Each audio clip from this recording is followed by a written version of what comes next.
നമസ്കാരം, കർമ്മ ന്യൂസിലേക്ക് സ്വാഗതം. പശ്ചിമേഷ്യയിൽ ഇസ്ലാമിക ഭീകര സംഘടനകളും ഇസ്ലാമിക രാജ്യങ്ങളും ഇസ്രായേലിനെതിരെ ഒന്നിക്കുന്ന കാഴ്ചയാണ് ഇപ്പോൾ കാണുന്നത്. ഹൂതികളും ഹിസ്ബുള്ളയും ഹമാസിന് വേണ്ടി ഇസ്രായേലിനെ ആക്രമിക്കാനൊരുങ്ങുന്നു. ഇറാന്റെ വമ്പൻ ആയുധ സഹായമാണ് ഈ ഇസ്ലാമിക ഭീകര സംഘടനകളുടെ കരുത്ത്. ഈ ഘട്ടത്തിൽ ഇസ്രായേലിന് പിന്തുണയുമായി അമേരിക്ക രംഗത്തിറങ്ങാൻ സാധ്യതയുണ്ടെന്ന വാർത്തകൾ വരികയാണ്. അമേരിക്കയുടെ കില്ലർ ബോംബുകൾ ഇറാനുമേൽ പതിക്കുമോ എന്നുള്ളതാണ് പശ്ചിമേഷ്യ ആശങ്കയോടെ ഉറ്റുനോക്കുന്നത്. ഹൂതികൾക്ക് ഉടൻ തിരിച്ചടി ഉണ്ടാകുമെന്ന് ബെഞ്ചമിൻ നെതന്യാഹുവിന്റെ പ്രതികരണം വന്നു. ഏത് തിരിച്ചടിയും താങ്ങാൻ തയ്യാറാണെന്ന് ഹൂതികളും വെല്ലുവിളിച്ചു. ഈ സാഹചര്യത്തിൽ പശ്ചിമേഷ്യ സമാനതകളില്ലാത്ത കലുഷിതമായ അവസ്ഥയിലേക്ക് പോവുകയാണ്. ഒരു വമ്പൻ യുദ്ധമാണ് പശ്ചിമേഷ്യയിൽ രൂപപ്പെട്ടുകൊണ്ടിരിക്കുന്നത്.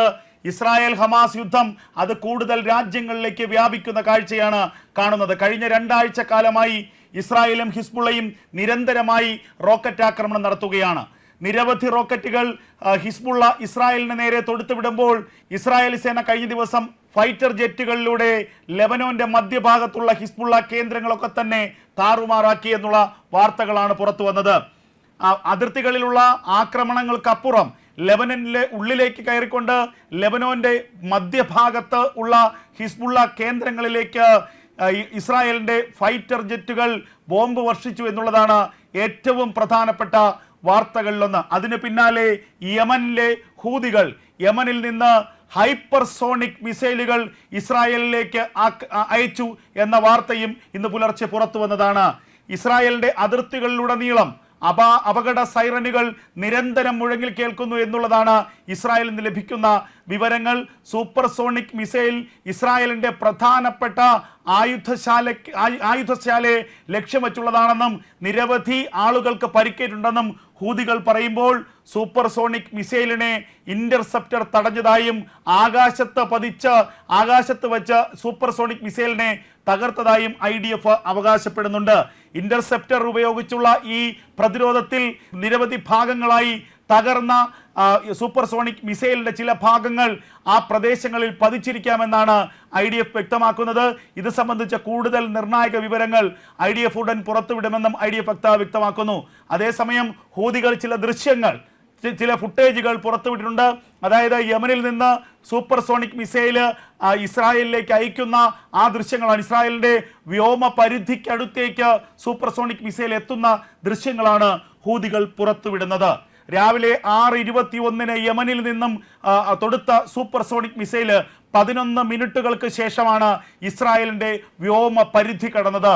മധ്യ ഇസ്രായേലിന്റെ മുകളിലൂടെ സൂപ്പർസോണിക് മിസൈല് കടന്നു പോകുന്ന ദൃശ്യങ്ങളും ഇപ്പോൾ പുറത്തു വന്നിരിക്കുന്നു. എന്നാൽ അയൺ ഡോം സംവിധാനം അത് കാര്യക്ഷമമായി സൂപ്പർസോണിക് മിസൈലിനെ തകർത്തു എന്ന് IDF അവകാശപ്പെടുന്നുണ്ട്. യാതൊരു തരത്തിലുള്ള നാശനഷ്ടങ്ങളും ഈ മിസൈൽ ആക്രമണത്തിലൂടെ ഇസ്രായേലിന് സംഭവിച്ചിട്ടില്ല എന്നാണ് ഇസ്രായേൽ വ്യക്തമാക്കുന്നത്. ഇത് വളരെ നിർണായകമായ ചില കരുനീക്കങ്ങളാണ് പശ്ചിമേഷ്യയിൽ നടക്കുന്നത്. രണ്ടും കൽപ്പിച്ചുള്ള പോരാട്ടത്തിലാണ് ഹിസ്ബുള്ളയും ഹൂതികളും. ഹമാസിന്റെ അന്ത്യം ഏറെക്കുറെ ഉറപ്പായി കഴിഞ്ഞിരിക്കുന്നു. ഇനി ഗാസയിൽ അവശേഷിക്കുന്നത് യഹിയ സിൻവാർ അടക്കമുള്ള വളരെ കുറച്ച് ഹമാസ് ഭീകരന്മാർ മാത്രമാണ്. അവരെ എങ്ങനെയെങ്കിലും രക്ഷിച്ച് ഈജിപ്റ്റ് വഴി ഇറാനിലേക്ക് കടത്തുക എന്നുള്ളതാണ് ഇപ്പോൾ അവരുടെ മുന്നിലുള്ള പ്രധാനപ്പെട്ട വെല്ലുവിളി. അതിനുവേണ്ടി അവശേഷിക്കുന്ന ബന്ദികളെ മനുഷ്യകവചമാക്കി ഇവർക്ക് രക്ഷപ്പെടാനുള്ള ചില പദ്ധതികളും തന്ത്രങ്ങളും ഒരുക്കുന്നുണ്ട്. ഇതിന് ചുക്കാൻ പിടിക്കുന്നത് ഖത്തറും ഈജിപ്റ്റുമാണ്. എന്നാൽ ഫിലാഡൽഫി ഇടനാഴിയിൽ ഇസ്രായേലി സൈന്യത്തിന്റെ സാന്നിധ്യം ഉള്ളിടത്തോളം കാലം ഈ ഭീകരവാദികൾക്ക് ഗാസയിൽ നിന്ന് കടക്കാൻ കഴിയില്ല. അതുകൊണ്ട് തന്നെയാണ് വെടിനിർത്തൽ ചർച്ചകളിലെ പ്രധാനപ്പെട്ട നിബന്ധനയായി ഈ ഫിലാഡൽഫി ഇടനാഴിയെ അവർ ഉയർത്തിക്കാട്ടുന്നതും. എന്നാൽ ഫിലാഡൽഫി ഇടനാഴിയിൽ നിന്ന് ഒരു കാരണവശാലും ഇസ്രായേലി സൈന്യം പിന്മാറില്ലെന്ന് ബെഞ്ചമിൻ നെതന്യാഹു വ്യക്തമാക്കി കഴിഞ്ഞിരിക്കുന്നു. ഈ ഘട്ടത്തിലാണ് ഇപ്പോൾ ഹമാസിന്റെ അവശേഷിക്കുന്ന നേതാക്കന്മാരുടെ രക്ഷയ്ക്ക് വേണ്ടി, പ്രത്യേകിച്ച് യഹിയ സിൻവാർ അടക്കമുള്ള ആളുകളുടെ രക്ഷയ്ക്ക് വേണ്ടി ഇസ്രായേലിന്റെ ശ്രദ്ധ തിരിക്കാൻ വേണ്ടി ഇസ്രായേലിനെതിരെ കനത്ത ആക്രമണം ഹിസ്ബുള്ള ആരംഭിച്ചത്. ഹിസ്ബുള്ളയുടെ ആക്രമണങ്ങൾക്ക് ചുട്ട മറുപടി തന്നെയാണ് ഇസ്രായേൽ കഴിഞ്ഞ ദിവസങ്ങളിൽ കൊടുത്തത്. ഇസ്രായേലിന് നേരെ 100 കണക്കിന് മിസൈലുകളും ഡ്രോണുകളുമാണ് ഹിസ്ബുള്ള ലെബനനിൽ നിന്ന് അയക്കുന്നത്. എന്നാൽ ഈ റോക്കറ്റുകളുടെയും ഡ്രോണുകളുടെയും ഒക്കെ ബഹുഭൂരിപക്ഷവും ഇസ്രായേലിന്റെ വ്യോമപരിധി കടക്കുന്നതിന് മുൻപ് തന്നെ ഇസ്രായേലിന്റെ പ്രതിരോധ സംവിധാനം തകർക്കുന്നുണ്ട്. അതുകൊണ്ട് ഇസ്രായേലിന് കാര്യമായ ഏതെങ്കിലും തരത്തിലുള്ള ഒരു പരിക്കുണ്ടാക്കാൻ ഹിസ്ബുള്ളയുടെ ആക്രമണത്തിന് ഇതുവരെ കഴിഞ്ഞിട്ടില്ല. എന്നാൽ അതിന് മറുപടിയായി ഹിസ്ബുള്ളയ്ക്കെതിരെയുള്ള ഇസ്രായേലിന്റെ തിരിച്ചടി കനത്തതുമായി മാറുന്നു. തെക്കൻ ലെബനോനിലെയും മധ്യ ലെബനോനിലെയും ഹിസ്ബുള്ളയുടെ പ്രധാനപ്പെട്ട ആയുധശാലകൾ, റോക്കറ്റ് ലോഞ്ചിങ് സ്റ്റേഷനുകൾ എല്ലാം തന്നെ ഇസ്രായേലി സൈന്യം തകർത്തു കഴിഞ്ഞിരിക്കുന്നു.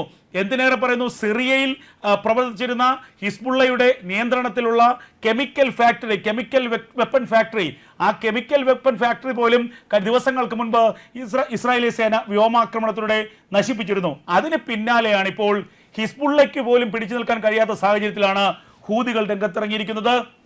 ഹൂതികളുടെ ആദ്യ ആക്രമണം, ആഴ്ചകൾക്ക് ശേഷം ഹൂതികളുടെ ആദ്യത്തെ ആക്രമണം ഇന്നുണ്ടായിരിക്കുന്നു. വളരെ ശക്തിയേറിയ കിലോമീറ്ററുകൾ സഞ്ചരിക്കാൻ കഴിവുള്ള ഹൈപ്പർസോണിക് ബാലിസ്റ്റിക് മിസൈൽ ഉപയോഗിച്ചുകൊണ്ടുള്ള ആക്രമണമാണ് ഇന്ന് ഹൂതികൾ നടത്തിയത്. ആ ആക്രമണത്തിന് പിന്നാലെ വലിയ ആക്രമണങ്ങളുടെ പരമ്പര ഉണ്ടാകുമെന്ന് ഹൂതികളുടെ പ്രഖ്യാപനവും വന്നു. എന്നാൽ ഹുദൈദ തുറമുഖത്തിന്റെ അവസ്ഥ ഓർക്കണമെന്നാണ് ബെഞ്ചമിൻ നെതന്യാഹു അതിന് മറുപടിയായി പറഞ്ഞത്.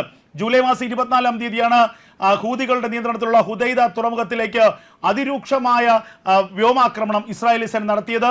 ഇസ്രായേലിനുള്ളിലേക്ക് റോക്കറ്റ് ആക്രമണം നടത്തിയതിന് പ്രതികാരമായിട്ടായിരുന്നു ഹുദൈദ തുറമുഖത്തിന് നേരെയുള്ള ഇസ്രായേലി സേനയുടെ ആക്രമണം. ആ ആക്രമണത്തിൽ തുറമുഖം ഒന്നാകെ കത്തിയമരുന്ന ദൃശ്യങ്ങൾ അന്ന് ഇസ്രായേലി ഫോഴ്സ് തന്നെ പുറത്തുവിട്ടിരുന്നു. അതിൽ വലിയ നാശനഷ്ടമാണ് ഹൂതികൾക്കുണ്ടായത്. അത് ഓർക്കണമെന്നാണ് ബെഞ്ചമിൻ നെതന്യാഹു വ്യക്തമാക്കിയിരിക്കുന്നത്. അതിന് സമാനമായ ആക്രമണം വരും മണിക്കൂറുകളിൽ ഹൂതികൾക്ക് നേരെ യമനിലേക്ക് ഉണ്ടാകുമെന്നും ഇസ്രായേലി സേന വ്യക്തമാക്കുന്നു. അതേസമയം ഈ ഘട്ടത്തിൽ ഇസ്രായേലിന്റെ പിന്തുണയുമായി നേരിട്ട് യുദ്ധരംഗത്തേക്ക് ഇറങ്ങാൻ അമേരിക്ക തയ്യാറെടുക്കുന്നു എന്ന വാർത്തകളും അന്താരാഷ്ട്ര മാധ്യമങ്ങൾ നൽകുന്നുണ്ട്. ഇറാന്റെ സൈനിക പിന്തുണയിലാണ് ഹിസ്ബുള്ളയും ഹൂതികളും ഇസ്രായേലിനെ ആക്രമിക്കുന്നത് എന്നുള്ള കാര്യം വ്യക്തവുമാണ്. ഈ സാഹചര്യത്തിൽ ഇറാന് നേരിട്ട് മറുപടി നൽകുകയാണ് അമേരിക്കയുടെ ലക്ഷ്യം. അമേരിക്കയുടെ കില്ലർ ബോംബുകൾ ഈ രംഗത്ത് ഇസ്രായേലിന് ഈ ഘട്ടത്തിൽ വലിയ സഹായകമാകുമെന്നും അന്താരാഷ്ട്ര മാധ്യമങ്ങൾ റിപ്പോർട്ട് ചെയ്യുന്നു.